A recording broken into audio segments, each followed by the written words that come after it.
मैंने कहा देखो आज आज का तो मैं कंपाउंडर हूँ, कल मैं कंपाउंडर नहीं रहूंगा, ये बात पक्की है। कल क्या होने वाला है? वाह वाह, क्या कॉन्फिडेंस है। ये फाउंडेशन नाम की कोई चीज भी होता है, ये भी कोई कोर्स होता है। मतलब हमने आज ये सुना था कि पुलिस का कोर्स होता है, फौज का कोर्स होता है, फाउंडेशन कोर्स क्या होता है आइडिया नहीं था सर। कि डॉक्टर रामप्रकाश गालवा का एम्स प्री पीजी में सिलेक्शन नहीं हुआ, ये डॉक्टर रामप्रकाश का दुर्भाग्य नहीं है, ये एम्स का दुर्भाग्य है। इंटरव्यू से पहले तो दिल में गुदगुदी सी हो रही है। जिन्होंने अपनी पढ़ाई एक झोंपड़े में की है। डाउट दूसरों के होते थे, सोल मेरे होते थे। मैं और मेरे भैया दोनों ही पापा जी के साथ रोटी खाते हैं, एक ही थाली के अंदर हम दोनों रोटी खाते हैं। बच्चा कह रहा है कि मैं भैंस का दूध निकाल सकता हूँ।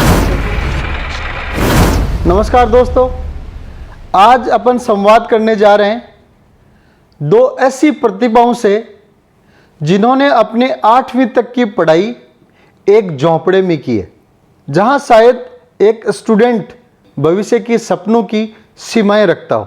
नागौर जिले के मुंडवा तहसील के थिरोद गांव की श्री संपतराम जी जिंजा के दो बेटे, बड़ा बेटा विष्णु जिंजा और छोटा बेटा रजनीश जिंजा, आज दोनों हमारे साथ में हैं। विष्णु पीसीपी के माध्यम से 12वीं के साथ नीट में चयनित होकर आज के दिन गवर्नमेंट मेडिकल कॉलेज गुवाहाटी से एमबीबीएस कर रहा है, और विष्णु का छोटा भाई रजनीश इस साल नीट में चयनित हुआ है। बड़ा भाई विष्णु इस टाइम मेडिकल कॉलेज में है और हमारे साथ ऑनलाइन जुड़ा हुआ है। विष्णु और रजनीश, आप दोनों का आज के टॉक शो में बहुत बहुत स्वागत है। Thank you sir. Thank you sir, thank you. तो रजनीश, आपका इंटरव्यू शुरू करते हैं। तो क्या ये आपका पहला इंटरव्यू है? हाँ सर, ये मेरा पहला इंटरव्यू है। तो कैसी फीलिंग आ रही है पहले इंटरव्यू से पहले? इंटरव्यू से पहले तो दिल में गुदगुदी सी हो रही है। गुदगुदी सी हो रही है। गुदगुदी सी हो रही है। तो रजनीश, जैसा सुनने में आया आपको गांव में धावा ढंडा वेटनरी डॉक्टर भी लोग कहते थे। हाँ, वेटनरी डॉक्टर भी कहते थे और कुछ कंपाउंडर भी कहते थे। कंपाउंडर भी? हाँ। तो आपको कंपाउंडर क्यों कहते थे? कम आकलन हो रहा था आपका कोई? आकलन तो अभी तक 10 तक का तो आया नहीं था रिजल्ट, तो फिर भैया का डॉक्टर में हो गया सिलेक्शन। मैं तो बातों बातों में ही था, जहाँ ज्यादा पंचायत ही करता रहता। तो फिर बच्चे वो लोग ऐसा सोचते हैं कि ये तो चलो पढ़ाई में तो है नहीं कुछ खासा, तो इसलिए वो मेरे को बोला कि ये बड़ा भाई डॉक्टर है तो छोटे कंपाउंडर तो कम से कम वो बना ही देगा। हाँ, साथ में असिस्ट करता रहेगा हॉस्पिटल में। राइट। इसी कारण मुझे कंपाउंडर भी बोलने लग गए। तो नीट से एक दिन पहले मैं मंदिर जा रहा था, तब हमारे एक परिवार के एक सदस्य ने मुझसे पूछा कि और कंपाउंडर साहब, डॉक्टर साहब कहाँ हैं? तो मुझे लगा यार अपने को तो कंपाउंडर बना रहे हैं।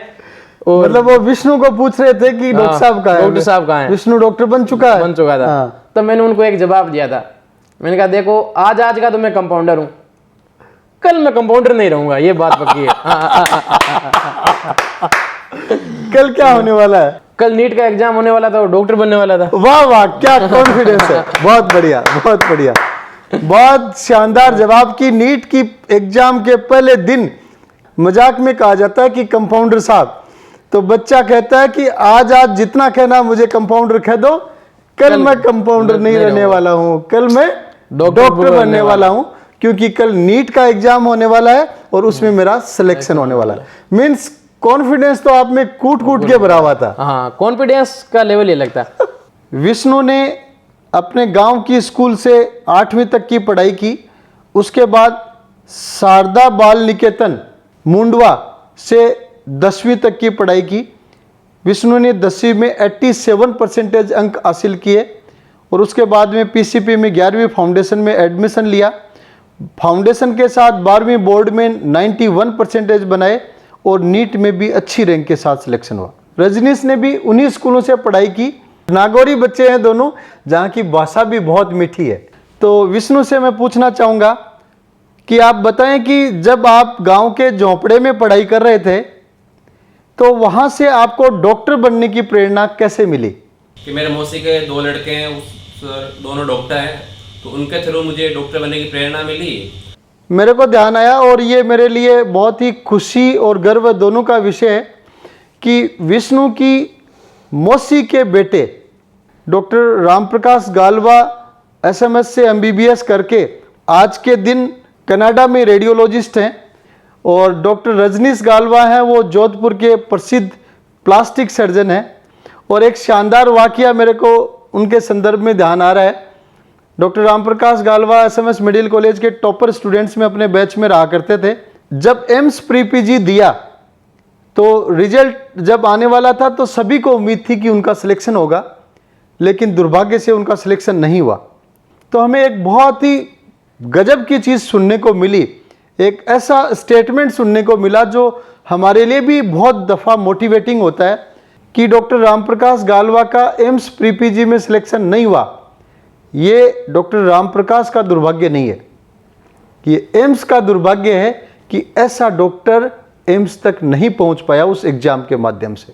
एम्स के ठीक कुछ दिनों बाद आयोजित पीजीआई चंडीगढ़ की प्री पीजी एग्जाम में डॉक्टर रामप्रकाश गालवा ने ऑल इंडिया में फर्स्ट रैंक हासिल की थी। मीन्स दोस्तों की वो बात जिसमें कहा था कि एम्स प्री पीजी में डॉक्टर रामप्रकाश का सिलेक्शन नहीं होना डॉक्टर रामप्रकाश का दुर्भाग्य नहीं है, एम्स का दुर्भाग्य है, उस चीज़ को उन्होंने प्रमाणित करके दिखाया। मुझे आज बड़ी खुशी है कि दोनों बच्चे मेरे साथी रजनीश और मेरे senior boss doctor Ramprakash Galva के परिवार से जुड़े हुए हैं। मैं उनको भी इस वीडियो के माध्यम से बधाइयाँ देना चाहूँगा। विष्णु, आप दो भाई हैं और दोनों ही भाई मेरे सुनने में आया ग्रामीण परिवेश में खेती से अच्छा एक्सपोजर लिए हुए। तो विष्णु ये बताएं कि गांव में खेती बाड़ी करते हैं, आज के दिन आप गवर्नमेंट मेडिकल कॉलेज गुवाहाटी में हैं, क्या आपको महसूस होता है कि अपन ग्रामीण परिवेश में रहने के कारण बहुत कुछ खोकर मेडिकल कॉलेज तक पहुंचे? मैं ये तो कभी फील नहीं करता हूँ कि गांव से होने के कारण मैंने बहुत कुछ लाइफ में खो दिया है, लेकिन आज मैं जब एक गवर्नमेंट मेडिकल कॉलेज में होते हुए ये सोचता हूँ कि मैं एक छोटे से गांव से निकल के यहाँ आया हूँ, तो अपने आप को एक भाग्यशाली समझता हूँ और अपने आप को लकी समझता हूँ। तो खेतीबाड़ी के कौन कौन से काम का आपने अनुभव ले रखा है? सर, मैंने खेतीबाड़ी के जो बेसिक्स काम होते हैं, जो मतलब मेनली जो मतलब साधन से जुड़ा हुआ होता है, मशीन से जुड़ा हुआ होता है, उनको ऑलमोस्ट सारे काम मैंने कर रखे हैं। और मैंने ट्रैक्टर से रिलेटेड जिन्हें तैयार निकालना होता है, हल चलाने होते हैं, बाकी खेत मतलब बोना बुआई करनी होती है, वो सारे मैं काम कर सकता हूँ सर। जैसे आप गांव में एक बातूनी स्टूडेंट के रूप में जाने जाते हैं, तो क्या खेतीबाड़ी का अनुभव भी है आपको? अगर मैं खेतीबाड़ी की बात करूं तो ऐसा कोई खेती में काम नहीं है जो मुझे आता नहीं खेती के अंदर।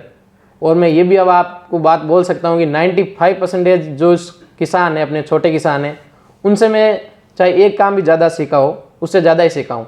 मैं अभी जैसे भी लॉकडाउन का ही आपको बता दूं, मेरा 1 महीने के बाद एग्ज़ाम था। मैं और मेरे पापा ने सुबह निकले थे 4:15 के आसपास, फिर मैं रात को 9 बजे घर पहुंचा, 9 बजे किताब उठाई और मैं उस दिन भी 12:30-1 बजे तक पढ़ के सोया था। नीट की डिसाइडेड डेट से ठीक पहले सुबह 4:30 बजे से रात को 9 बजे तक खेती का काम किया और उसके बाद में 9 बजे पढ़ाई शुरू करके 12-12:30 बजे तक पढ़ाई की।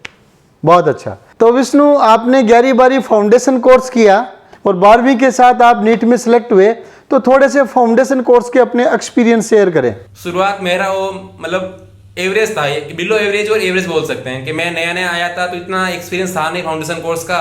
नाम भी फर्स्ट टाइम प्रिंस में आके सुना था आप लोगों से कि फाउंडेशन नाम की कोई चीज़ भी होता है, ये भी कोई कोर्स होता है। मतलब हमने आज ये सुना था कि पुलिस का कोर्स होता है, फौज का कोर्स होता है, फाउंडेशन कोर्स क्या होता है आइडिया नहीं था सर। वाह। तो सर फिर फाउंडेशन में 11th में मेरी रैंक शुरुआत में अच्छी नहीं आई।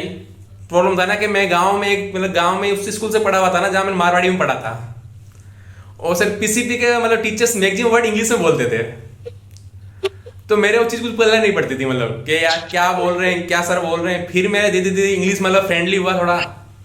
फिर 11th के अंत में आते आते मतलब जनवरी-फरवरी तक मतलब मेरी अच्छी रैंक आने लग गई। तो एक दिन मेरी जब अच्छी रैंक आई तो मुझे सब पीसीपी की फैकल्टी ने मुझे बुलाया। पहला तो सर ने यही क्वेश्चन किया कि ये रैंक एक बार के लिए लेके आया है या मतलब आगे इसको कंटिन्यू रखेगा। तो मैंने थोड़ा जोश में बोल दिया, सर इसको मैं कंटिन्यू रखूंगा। बहुत तो बढ़िया। सर ने बताया कि जब तू कंटिन्यू रख सकता है तो तुम 12th के साथ डॉक्टर बन सकता है। ग्रामीण परिवेश में बच्चों में और पेरेंट्स में गैप रहता है, आपसी डिस्कशन भी कम होते हैं। तो रजनीश, आप बताएं कि आपके परिवार में पेरेंट्स के साथ आपका आपस में भाई के साथ कितना क्या घुलना मिलना है, कितना गैप है? हमारे परिवार में तो ये सब कुछ चेंज हो चुका है। मैं और मेरे भैया दोनों ही पापा जी के साथ रोटी खाते हैं, एक ही थाली के अंदर हम दोनों रोटी खाते हैं। मैं और मेरे पापा भी, भैया बाहर चले गए हैं तो और अगर मैं ये गैप की बात करूं तो भैया और मैं एक फ्रेंड है। आप अगर ये मान लो कि मैं हर बात भैया को तो शेयर करता ही हूँ कम से कम। मैं कहना चाहूँगा कि ग्रामीण परिवेश में वास्तव में पेरेंट्स और बच्चों में गैप रहता है। यह गैप शहरी कल्चर में कम देखने को मिलता है और ये गैप कभी भी नहीं होना चाहिए। पेरेंट्स और बच्चों के बीच में जितना संवाद और जितना खुलापन होगा, आपसी बातें उतनी ज़्यादा शेयर होंगी और फैमिली की जो कॉम्प्लिकेशंस आज के ज़माने में पर जगह जगह देखते हैं, उसका सबसे बड़ा कारण पेरेंट्स और बच्चों में कम्युनिकेशन गैप होना होता है। तो भैंस चराने का भी आपको अच्छा अनुभव है? जो नीट का एग्जाम हो गया उसके बाद भैंसें तो खूब चराई है। इसके साथ साथ मैं भैंस को दूध भी सकता हूँ, दूध निकाल सकता हूँ उसका। तो ऐसा तो कई बार सुना है कि बच्चियां परिवार में गाय भैंस का दूध निकालती हैं तो ये माना जाता है कि घर का काम वो अच्छा सीख चुकी हैं। लेकिन हम तो पहली बार सुन रहे हैं कि बच्चा कह रहा है कि मैं भैंस का दूध निकाल सकता हूँ। क्योंकि हमारे बड़े खेत हैं तो बड़ा काम होता है, तो मम्मी और पापा रात को लेट तक काम करते रहते हैं खेतों में, इसलिए फिर इमरजेंसी है तो फिर मेरे को सीखना पड़ा।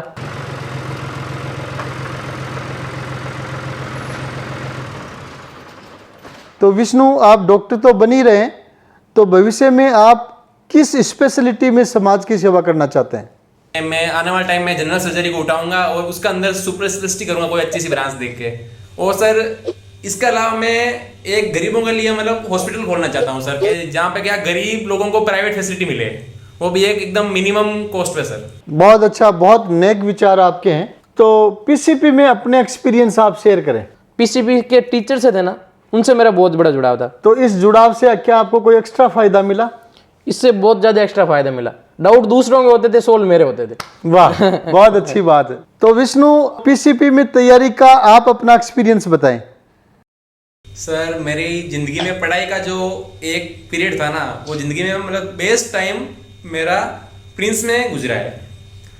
और प्रिंस में मुझे पढ़ाई के साथ साथ मतलब दूसरे कामों के लिए, जैसे मतलब कैसे किससे कैसे बात करना है, टीचर से कैसे संबंध होना चाहिए, किसकी कितनी रेस्पेक्ट करनी है, वो सब भी सर पीसीपी में मुझे मिले हैं। तो रजनीश, जो बच्चे नीट की तैयारी कर रहे हैं उनको किन बातों पे विशेष फोकस करना चाहिए, ये बताएं। मैं आपको ये चीज़ बता सकता हूँ कि मेरा 12th में सिलेक्शन क्यों नहीं हुआ। मेरा 12th में सिलेक्शन इसलिए नहीं हुआ क्योंकि मैंने एनसीईआरटी को जितनी प्रेफरेंस देनी चाहिए थी उतनी दी नहीं। तो हम लोग तो बार बार कहते हैं एनसीईआरटी एनसीईआरटी एंड एनसीईआरटी।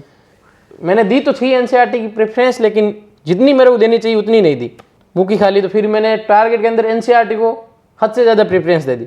हमारे यहाँ पे पीसीपी के एक टीचर हैं, वो बोलते हैं तू ही गीता तू ही रामायण, सब कुछ है एनसीईआरटी है।